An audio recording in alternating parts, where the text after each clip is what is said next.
Baik, darurat boleh diisytiharkan kerana terdapat asas yang menuntut perkara itu dilaksanakan ketika negara dan rakyatnya berdepan ancaman musuh halimunan COVID-19. Menurut penganalisis keselamatan Dato' Dr. Rohani Ahmad, keselamatan dan kehidupan rakyat serta ekonomi negara terancam kerana COVID-19, sekaligus menuntut langkah tuntas dilaksanakan kerajaan.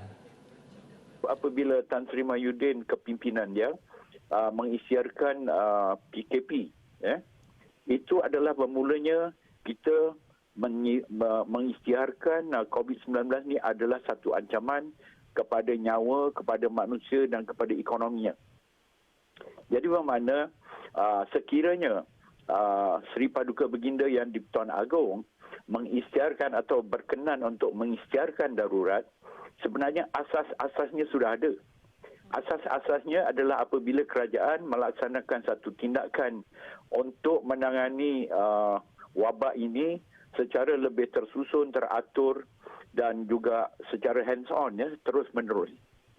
Jadi dalam konteks ini, banyak sebab yang boleh diumumkan darurat dan banyak juga jenis bentuk darurat.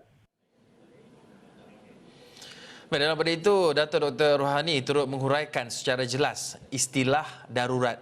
Kata beliau, darurat dahulu dan dalam konteks sekarang jika diisytiharkan berbeza dari pelbagai segi, termasuk bentuk ancaman.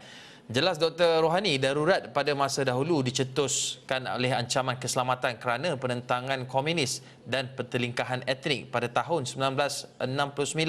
Tetapi pada masa kini, ancamannya adalah COVID-19.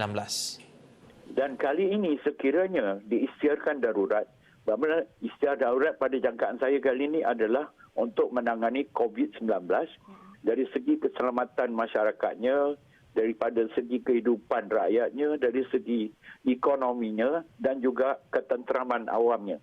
Jadi bermakna ada tiga bentuk, pada tiga ini kita mempunyai asas ataupun presiden untuk mengisytiharkan darurat berasaskan punca ancaman yang berbeza. Jadi sekarang bentuk yang akan dilaksanakan ataupun langkah-langkah darurat yang dilaksanakan adalah bergantung kepada punca dan bentuk ancaman dan juga tahap atau intensiti ancaman. Ini yang akan mendefinisikan apakah langkah yang diperlukan. Baik, mengambil kira perbezaan konteks dahulu dan sekarang, rakyat tidak perlu bimbang jika pengisytiharan darurat diputuskan. Jelas penganalisis keselamatan Dato' Dr. Rohani Ahmad. Konsep darurat itu mengabsahkan tindakan kerajaan dalam menangani ancaman dan berkemungkinan melibatkan pengurusan serta teknokrat bagi menangani COVID-19 serta ekonomi. Ini yang akan mendefinisikan apakah langkah yang diperlukan. Adakah langkah ini melibatkan ketenteraan dan pasukan bersenjata ataupun melibatkan teknokrat ekonomi dan juga teknokrat pengurusan dan sebagainya. Jadi pada saya, rakyat tak perlu bimbang.